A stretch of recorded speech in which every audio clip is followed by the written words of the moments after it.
Galatians chapter 5 verses 2 to 12 calls us to hear this warning na may kaseryosohan. Dahil si Kristo ay hindi kulang na tagapagligtas, dapat natanggihan ng iglesia ang anumang turo na nagdadagdag ng gawa sa kaligtasan. Tayo ay manindigan sa pananampalataya ng biyaya na binigay mismo ni Kristo.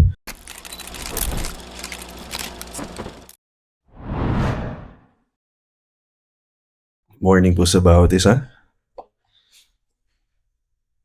It's again a privilege I can be grateful with to serve as I am assigned, given the privilege to preach this morning. And still, we are, para sa mga bisita, kami po ay nasa series ng Galatians. And we are in chapter 5, verses 2 to 12. And we are near to the end of the book. Galatians chapter 5, verses 2 to 12. Allow me to read it for you. Look, I, Paul, say to you that if you accept circumcision, Christ will be of no advantage to you. I testify again to every man who accepts circumcision that he is obligated to keep the whole law. You are severed from Christ, you who would be justified by the law. You have fallen away from grace.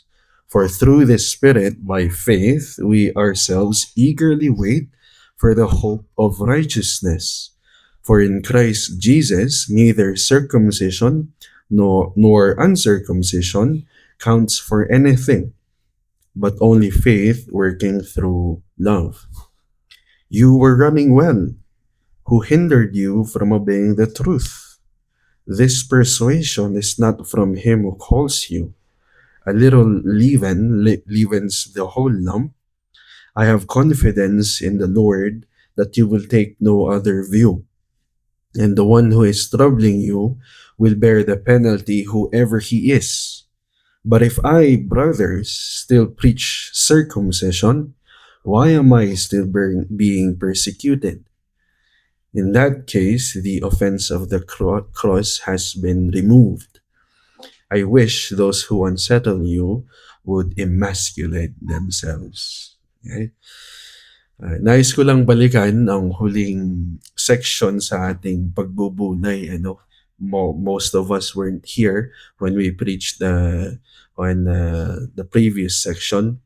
At sa ating nakaraang pag-aaral ay nakita natin ang contrast na ipinunto ni Pablo mula kay Hagar and Sarah, or Ishmael and Isaac, which are allegories na ginamit ni Pablo to illustrate the counterpositions between slavery and freedom, or flesh and promise, na kung saan ay itinuon niya kung saan nakatayo ang mga mananampalataya.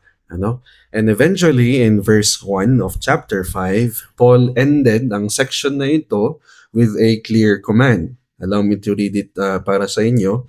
For freedom, Christ has set us free. Stand firm, therefore, and do not submit again to a yoke of slavery. Okay? Now, sa ating teksto sa umagang ito in verses 2 to 12, hearing that command, Paul presses it further with even greater urgency. The issue is no longer stated only as if they are returning to slavery. Ang issue ngayon sa ating teksto na ni-highlight ni Pablo, it is as if they are losing the saving merit or the saving benefit of Christ himself, because they are choosing a different ground of justification. Okay? And so far as we have studied through their context, ating natunghayan na sila ay tila ba'y natetempt upang sabihin that Christ is not enough. Okay? Christ is not enough. Okay? Ganun na lamang ang kaseryosohan ni Pablo sa pag-itungo niya sa kanila.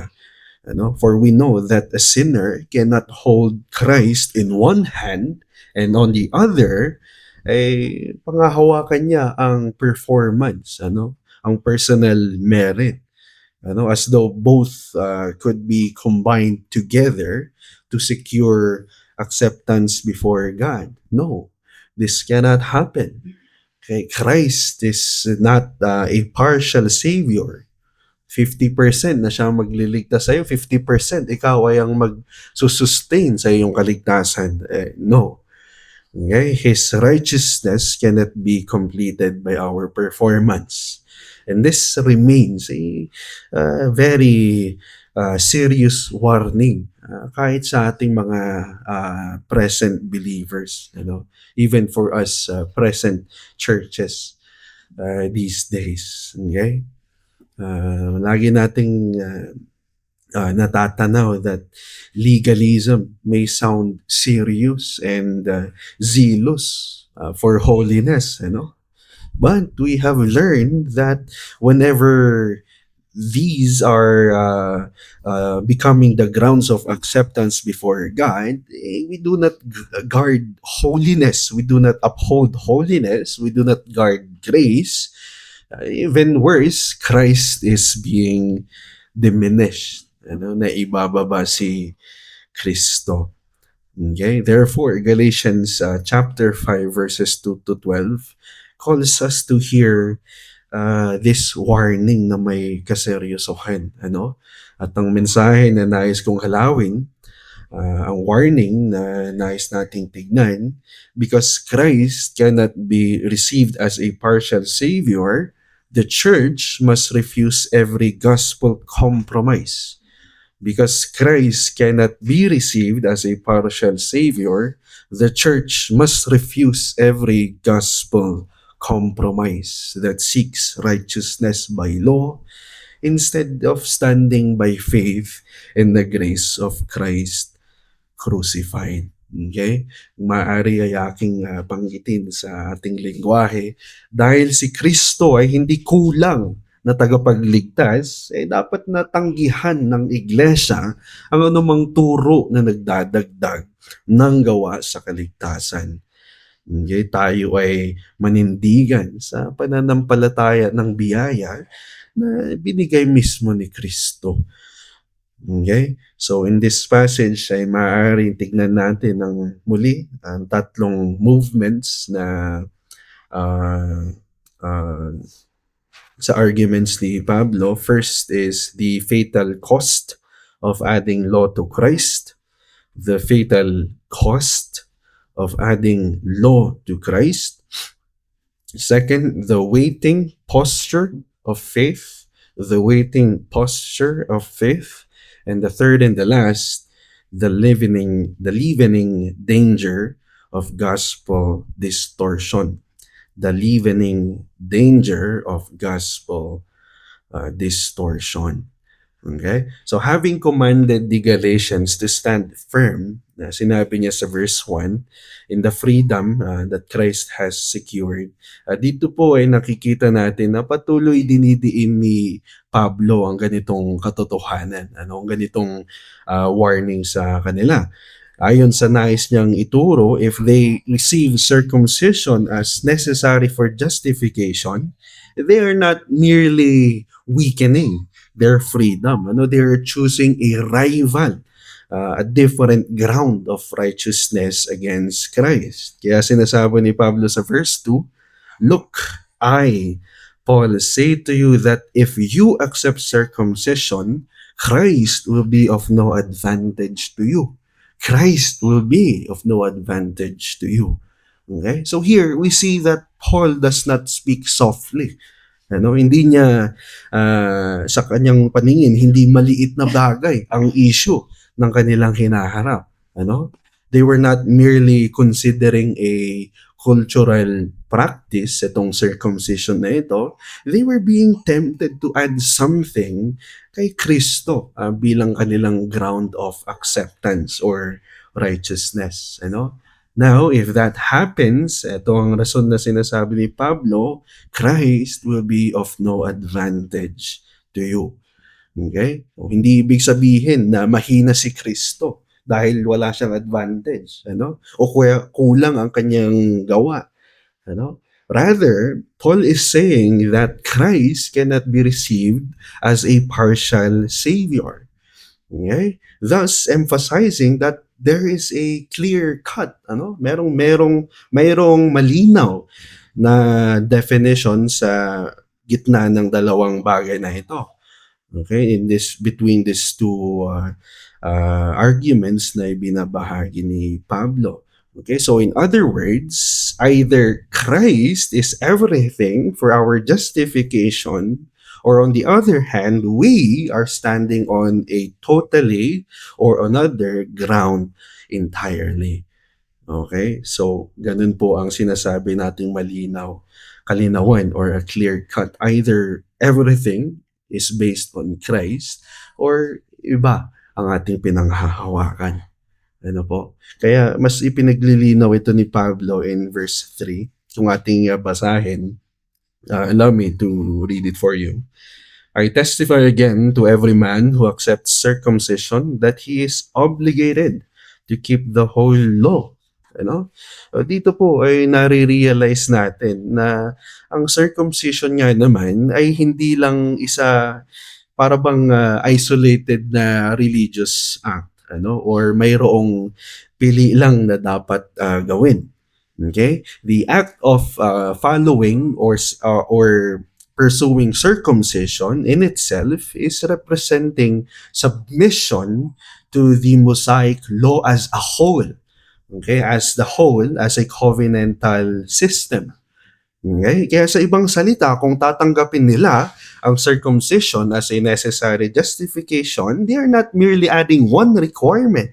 They are placing themselves under obligation to the whole law. Okay? So might as well they do and accept the other laws, the other requirements. Okay? Kumbaga, maaaring tanungin natin ng mga mananampalataya sa Galatians, sa Galatia, kung Mosaic law pala ang gusto nyong panindigan, bakit circumcision lang ang gusto ninyong sundin? Okay? So here, we realize that the law, it does not ask for even partial obedience. Ano? It demands perfect obedience. If one chooses law as the path to righteousness, then he must keep all of it. Okay? Walang partial law-keeping na maaaring gawing ang isang makasalanan na katanggap-tanggap sa harap ng Diyos, ano? If the law is the basis, then the demand is complete holiness. Okay? If law is the basis, the demand is total righteousness. Okay? Now, if we now understand that this is only natural, if we were to base on the Mosaic law, then it can only mean that if we hold on to this, we have already reached glorification. Dahil nga perfect na tayo, we can follow all of these laws. You yun nga lang, hindi perfection or glorification na nakabase sa kumpletong gawa ni Kristo. It is of but a fake glorification. It is no glorification at all. It is merely an embarrassment, for it doesn't even for a little meet the standard na rene-require ng ating Most High God. Okay? But because sinners cannot render that perfect obedience, this is the reason why the law cannot become their hope. Okay? Rather, it exposes their guilt. Excuse me.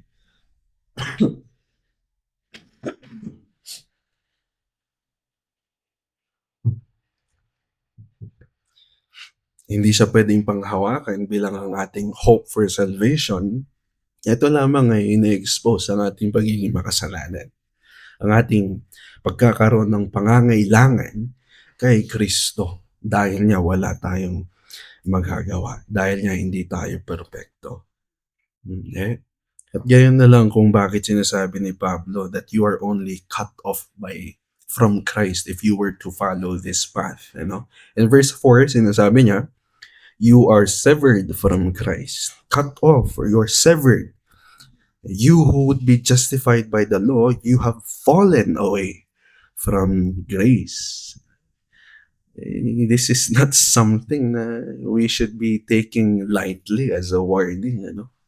To seek justification by law, it is to be alienated, to be totally different from Christ. It is to fall away from grace, not merely from a feeling of grace. It is entirely from the principle of grace, that it is by grace we are saved. Okay? We understand that grace means God had saved us freely through Christ. It is apart, totally separated from human efforts, human merit.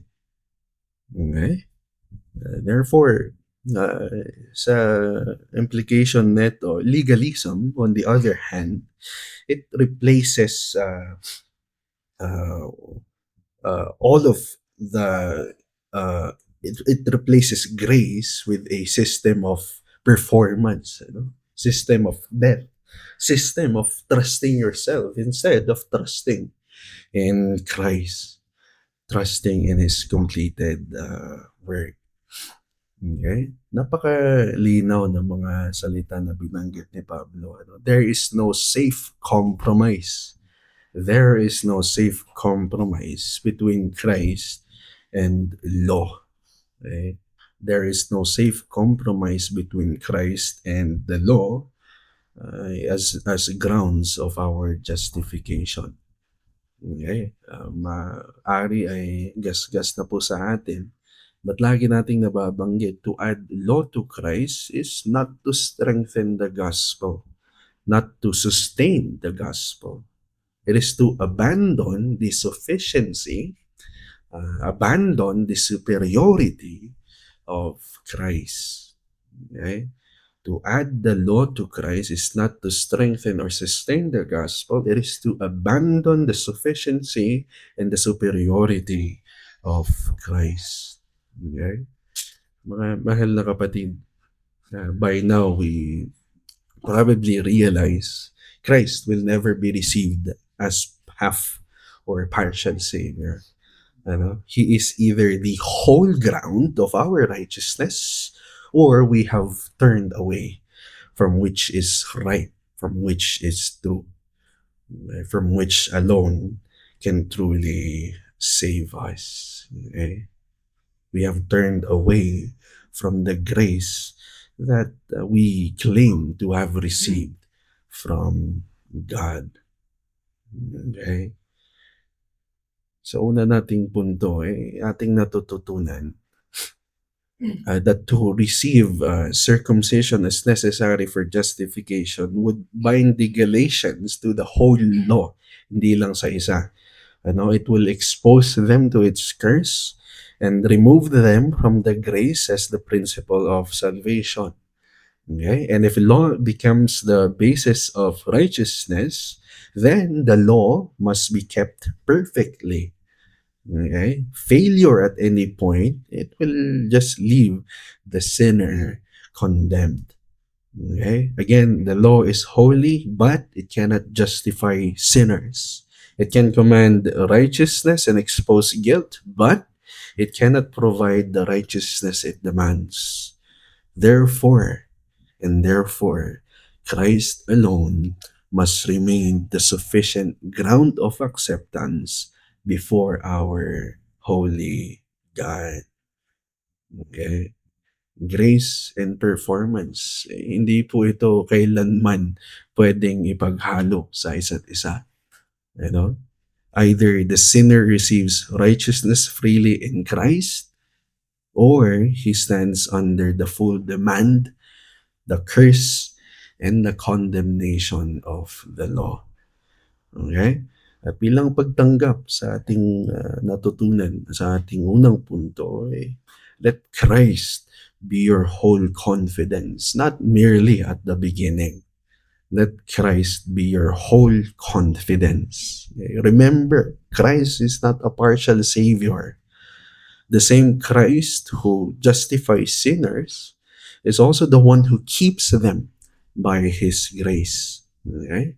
And marapat lang that we rest our conscience to what we know is something reliable, something complete, something that is already finished. Okay? The work of Christ. Okay? So having shown ngayon na nakita natin na ang legalism, it doesn't really strengthen our standing. Rather, it even severs us, cuts us off from grace. Paul now turns to the true posture of a believer. You know, those who belong to Christ do not labor to establish righteousness by law. They wait by the Spirit through faith for the hope of righteousness. Okay? The waiting posture of faith.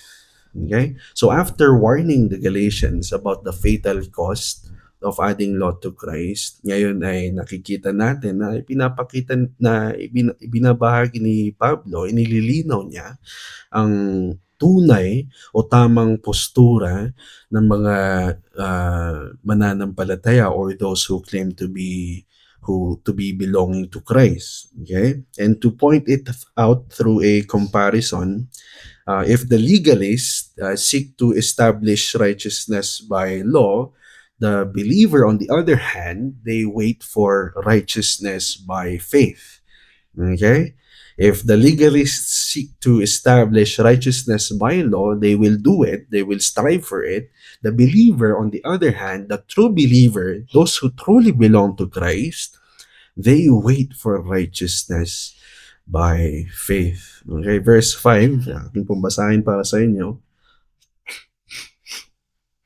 For through the Spirit, by faith, we ourselves eagerly wait for the hope of righteousness. Okay? At dito po ay nakikita natin ang malinaw na pagkakaiba, ang malinaw na contrast, comparison, in other words. Okay?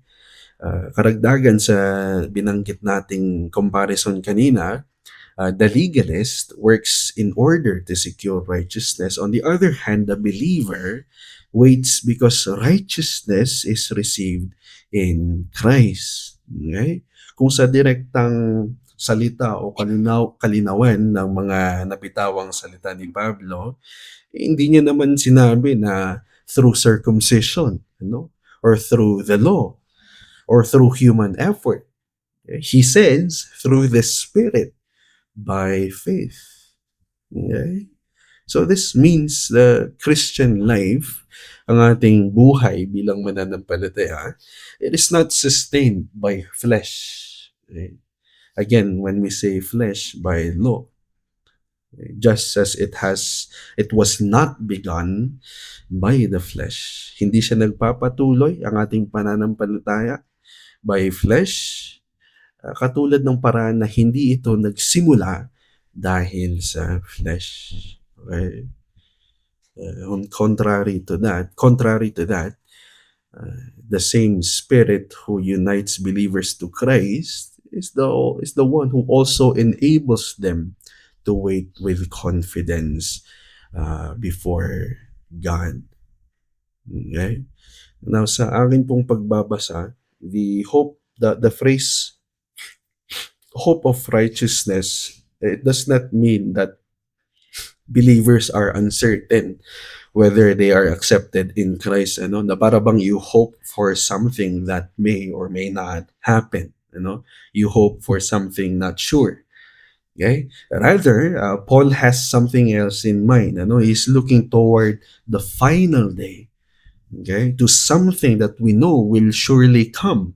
Okay? And we know that for certain, God's verdict, His passing of judgment, will openly declare what is already true sa kanyang mga hinirang.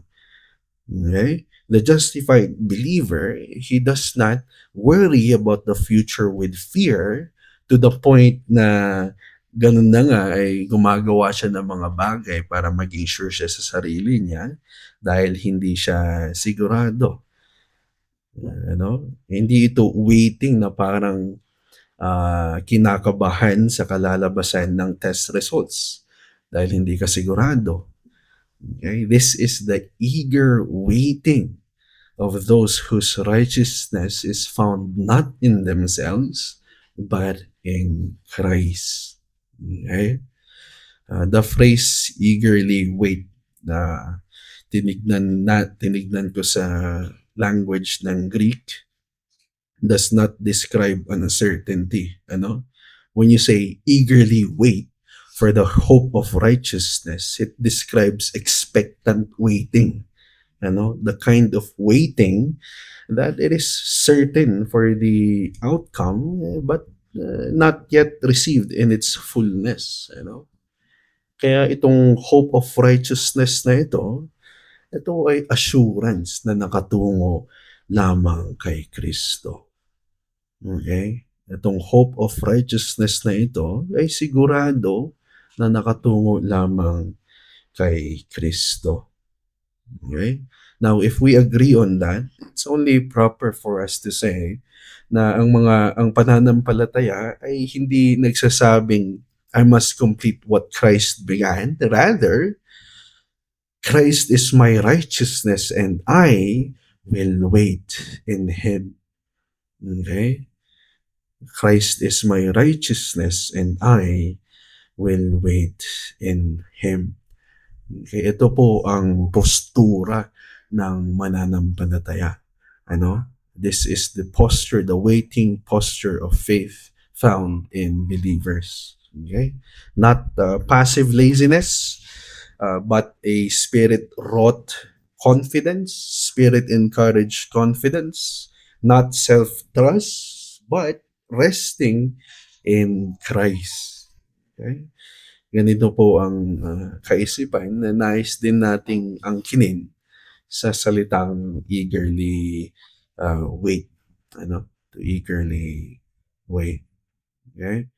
Ngayon, sa ating pagpapatuloy, mas ipinaglilinaw po ni Pablo ng higit pa sa verse 6, For in Christ Jesus, neither circumcision nor uncircumcision counts for anything, but only faith working through love. Okay? Napakabigat na paalala po ito sa atin. Ano? Circumcision, once marked as a way for covenant membership under the old covenant, but now in Christ Jesus, it does not count as the basis of righteousness. Itong circumcision na ito. Okay? Yet, if you notice, Paul also says that uncircumcision does not count either. In other words, Paul is not replacing Jewish boasting dahil sila ay may circumcision with Gentile boasting dahil nga hindi na nabibilang ang uncircumcision. Ang mahalaga ay hindi kung ikaw ay circumcised or hindi, meaning it doesn't matter if you are a Jew or a Gentile, thus wala ka talagang may pagmamayabang kahit saan namang panig, kundi ang mahalaga ay kung ikaw ay nakay Kristo o hindi. Okay? Ang mahalaga ay hindi sa kung ikaw ay Hudyo or Hintil.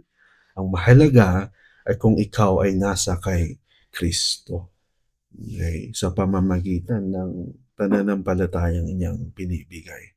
Lest the Gentiles will boast. Okay?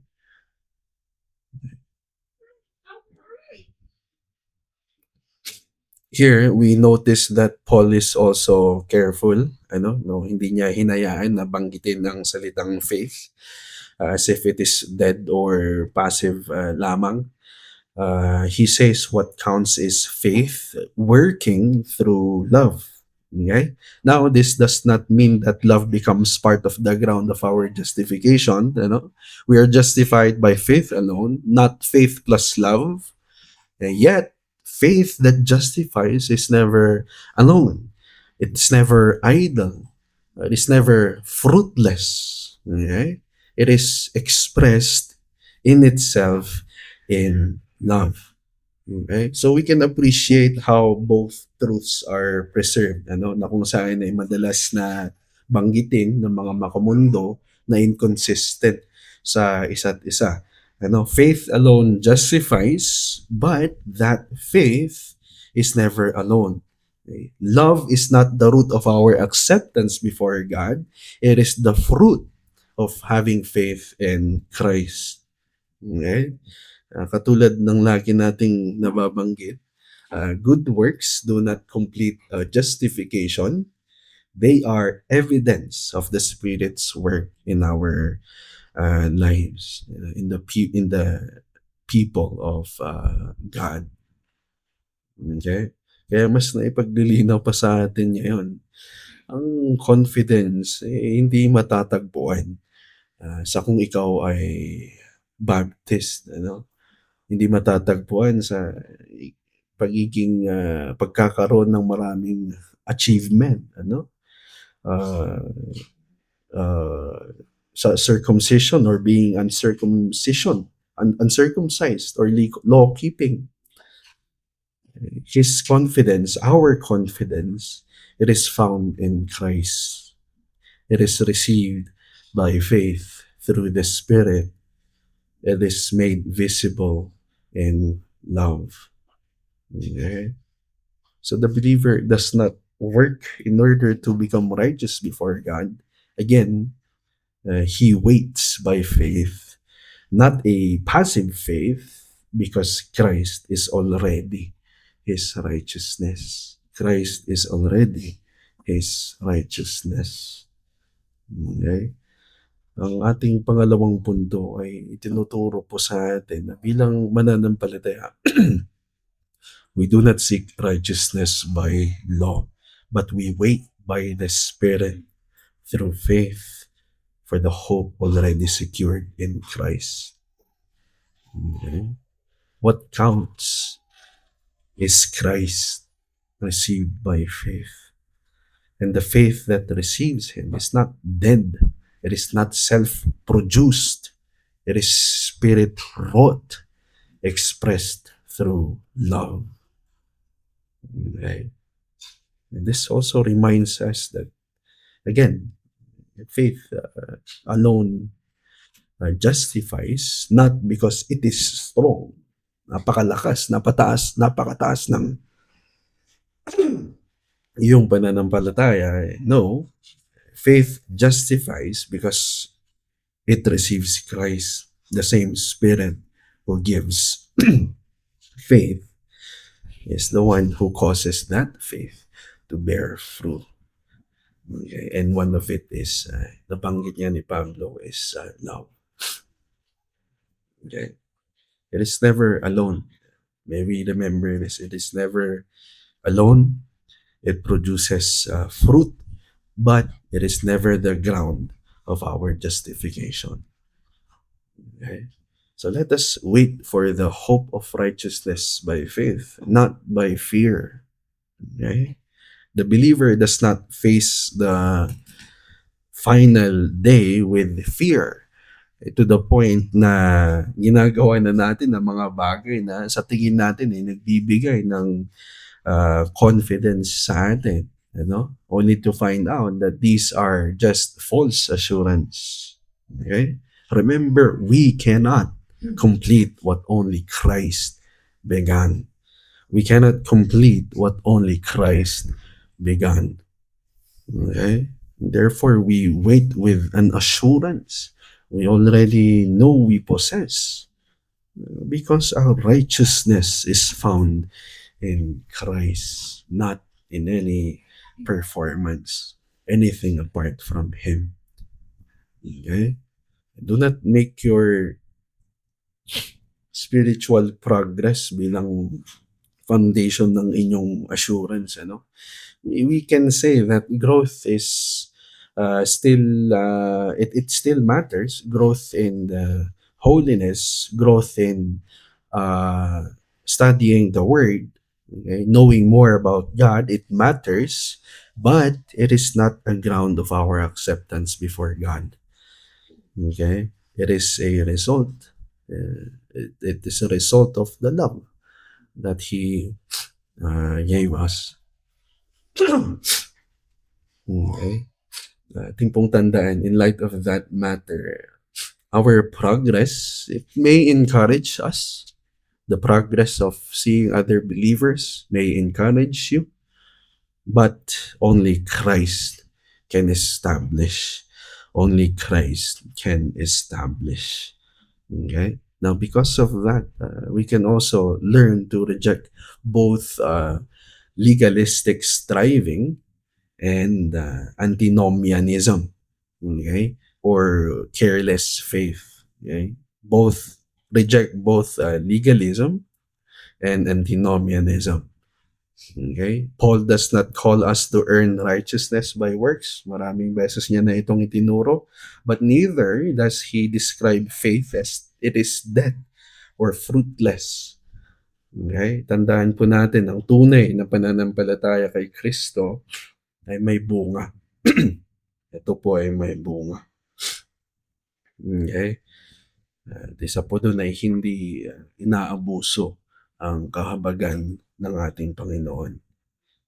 Okay? So let love, bilang nabanggit ni Pablo, let love be the evidence of our faith, not the basis of our justification. Okay? Hindi po tayo tinanggap dahil sobra ang ating pagmamahal. Ano? Tayo po ay nagmamahal because tayo ay natanggap kay Kristo. We love because we have been accepted in Christ. Okay? So now that we understand ang postura ng mananampalataya, excuse me.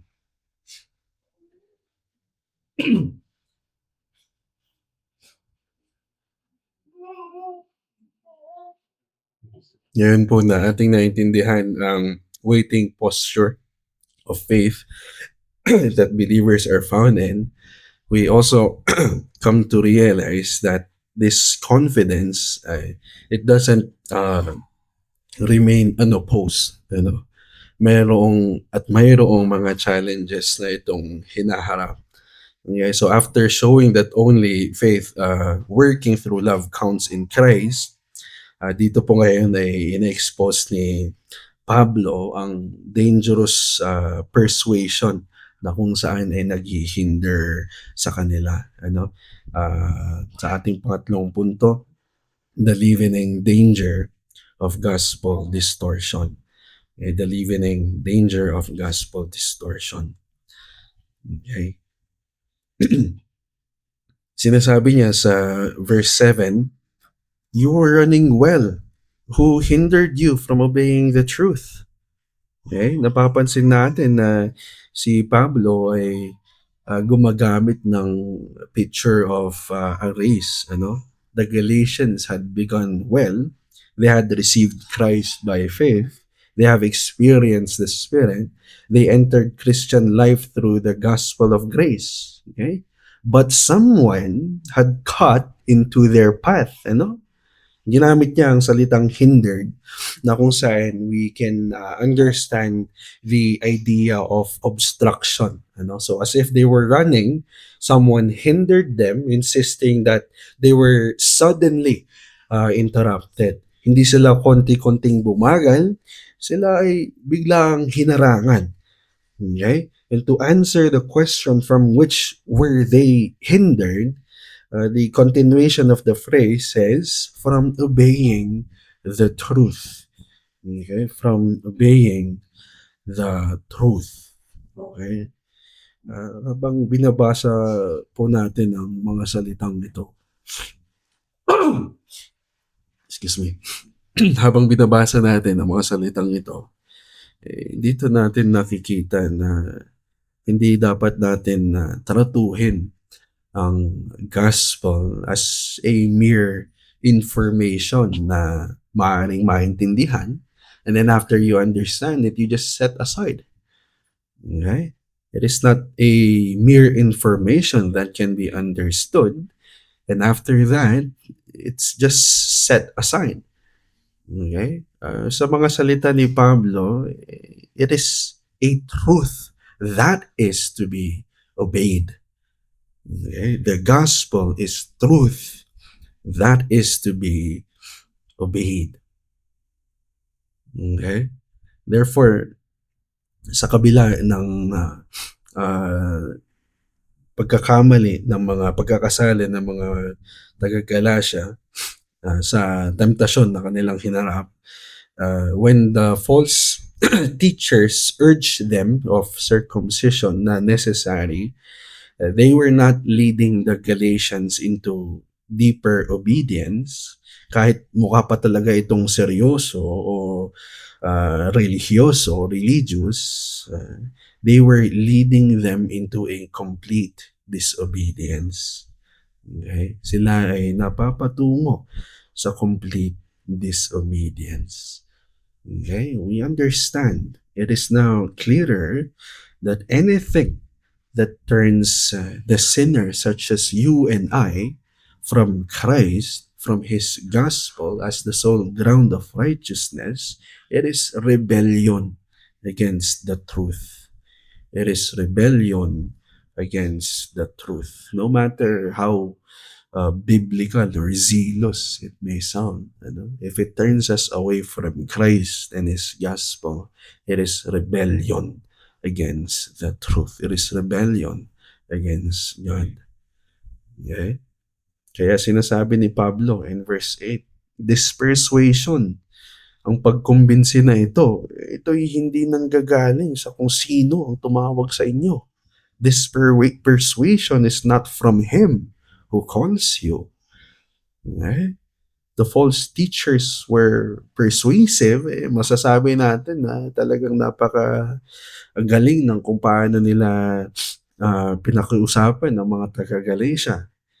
But we come to realize that the source, the direction ng kanilang mensahe, it is now questionable. Okay? It is questionable. Okay? Sa ibang salita, bilang implikasyon sa sinasabi ni Pablo, this persuasion is not from Him who calls you.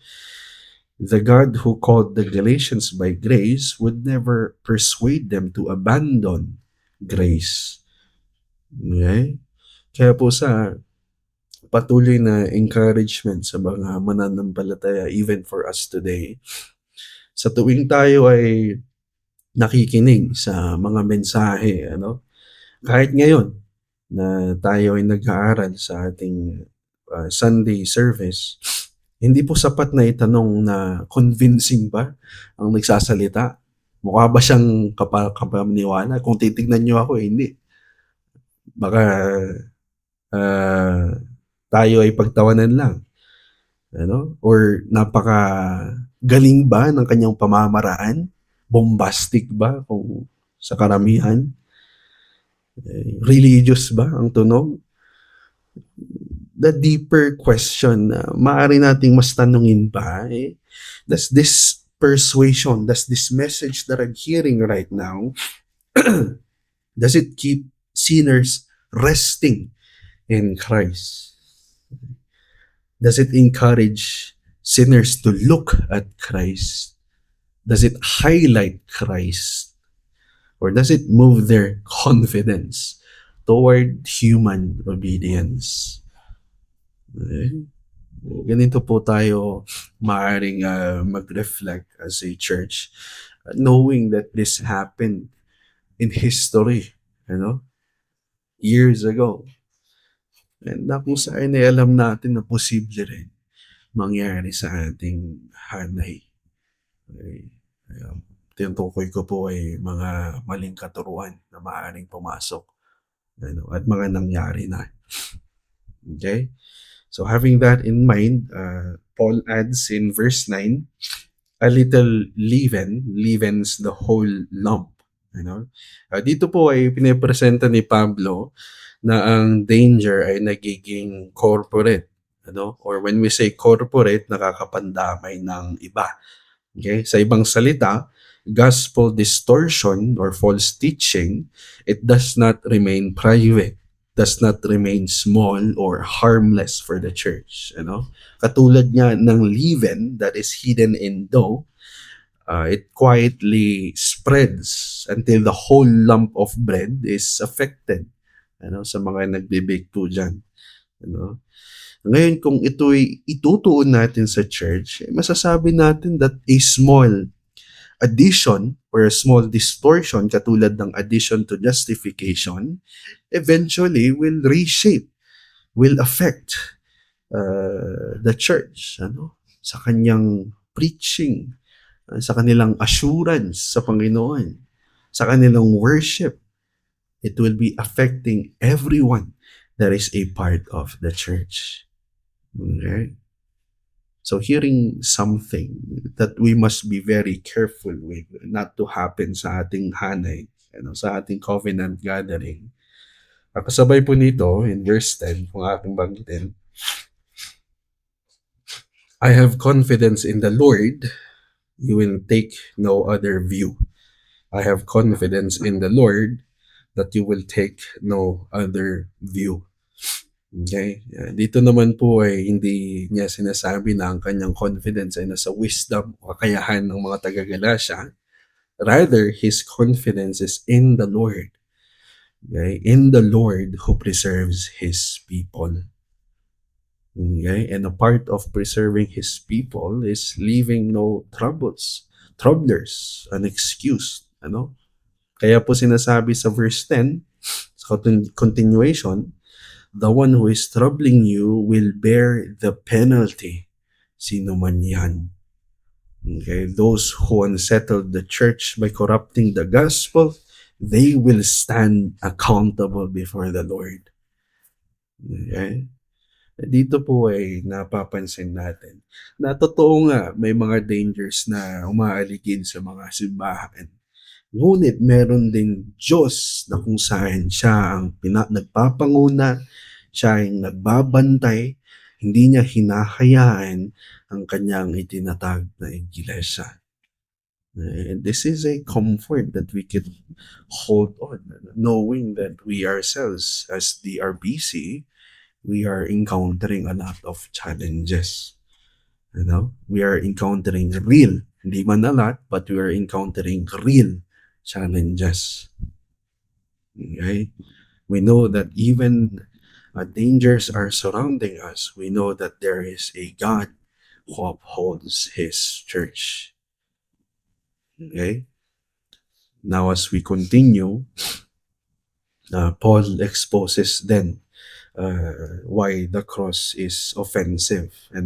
In verse 11, but if I, brothers, still preach circumcision, why am I still being persecuted? Why am I still being persecuted if I am preaching circumcision? In that case, the offense of the cross has been removed. Okay? As if natural. Itong natural na offensive ang cross. Ngayon, dito po natin nakikita at naiintindihan ng kabalbalan ng mga makasalanang nilalang. Contrary sa dahilan kung bakit naakusahan si Pablo, ay ang pagturo ng circumcision that it removes the offense of the cross because it gives human boasting. Okay? It gives human boasting a place. Ito ay nakikibagay sa gusto lamang ng mga tao. Therefore, the truth is no longer offensive. Okay? It is now according to what makes them feel good about themselves instead of facing the truth and the reality that is portrayed in the cross. Okay? Here we realize that the cross strips every sinner of whatever claim na maaaring tanggalin si Kristo. Here we realize Christ alone is the basis of righteousness. Okay. Minsan kasi pag tayo ay na-highlight sa mga bagay na ginagawa natin, mas pinipili nating magbulag-bulagan. Imbis sana na panghawakan natin na si Kristo lamang ang ating tindigan. Ganito na lang din ang dahilan kung bakit sinasabi ni Pablo in verse 12, I wish those who unsettle you would emasculate themselves, would emasculate themselves.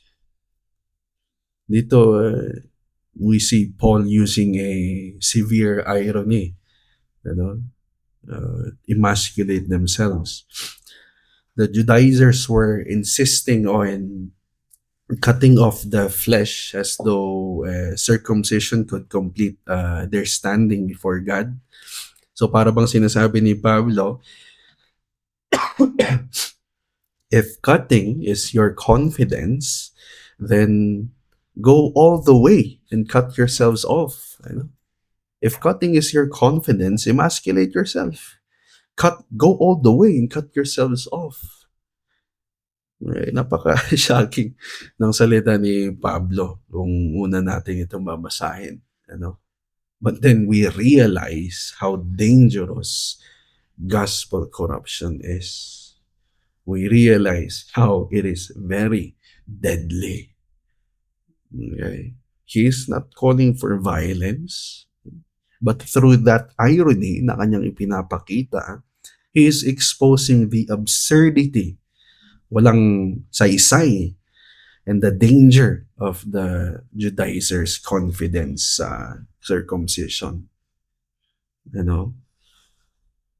So he is ending in that section to say as if those who insist on cutting the flesh as necessary should also be cut off from Christ's church to be purged. Dito po sa ating huling punto ay tinuturo sa atin na ang maling katuruan ay hindi po ito napakaliit, hindi po ito harmless, lalong-lalo na as it corrupts our ground of justification. Okay? Our ground in Christ. Okay? Gospel error obstructs obedience, hinders obedience. It leavens or spreads through the church. It unsettles the believers. It invites divine judgment upon those who promote it. Okay? They will be held accountable. Okay? Sa lingwahe ng 1689, sa chapter 21, paragraph 2, God alone is Lord of the conscience, meaning He has freed it from the doctrines and commandments of men that are contrary to His word. Ibig po sabihin yan, there is no human requirement that will bind the conscience as if they are necessary sa pagtanggap sa atin ng Panginoon. Malinaw, justification rests on Christ alone, and it is received by faith alone. Okay? The purity of the gospel must be guarded because the church, we live by the truth of Christ crucified. Okay? So bakit natin hahayaan na ang ebanghelyo, ang gospel na ating pinanghahawakan ay madidikdikan ng kamalian? Okay? But then again, we know that there is a God who upholds His church.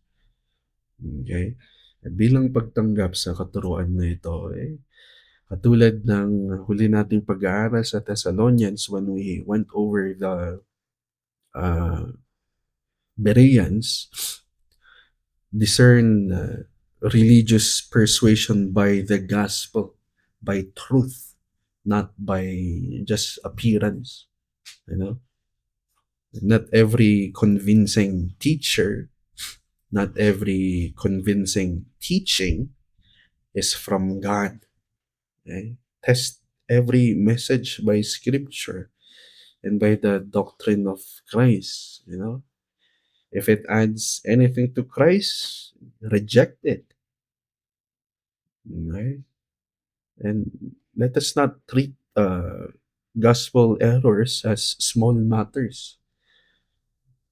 Alalahanin natin na ang salita ng Panginoon na sinasabi na napag-aralan natin ngayon, a little leaven leavens the whole lump.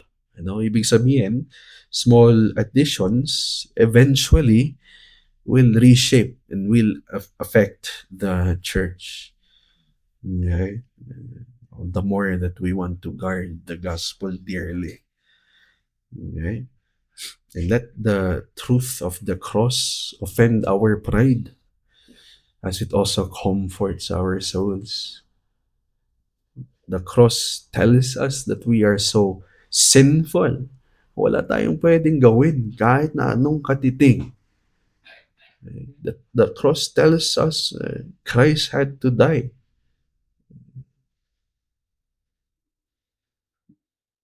Do not remove its offense by trusting on what we think we can do. Okay? We cannot do anything. Okay? Let us bow before the crucified Christ and boast in Him alone. Okay?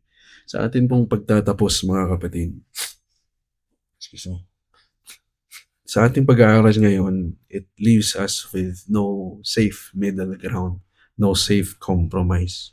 Again, it is only either Christ is our whole righteousness or we are standing on another foundation. Either we boast in the offense of the cross or we remove the offense by making room for human efforts. You know? This is what Martin Luther sa kanyang commentary on Galatians, lectures on Galatians, kanyang sinasabi, the desire to be justified by the law, paraphrase ito, the desire to be justified by the law is shipwreck. You know, it is shipwreck. This is not exaggeration, it is shipwreck. If we leave Christ as the sufficient ground of righteousness, we do not gain holiness or assurance. We only lose the Savior who can save sinners. We are bound to a hopeless shipwreck. Okay? Kaya sa mga mananampalataya, let us not address our guilt. It will haunt us, but let us not address it with performance, you know, or what we know is already weak. Okay? Answer all of them with Christ. Christ is crucified. It is enough. Christ who has risen is enough. Christ received by faith is enough. We are already secured. Okay? At sa mga hindi pa mananampalataya, to the one who is still trusting in themselves, in morality, or invisible obedience, abandon that sinking ship, you know? Abandon that sinking ship, come to the solid ground, to Christ. Come to Christ. There is no safe compromise. Christ will not be partial savior. Therefore, stand by faith in the grace of Christ crucified.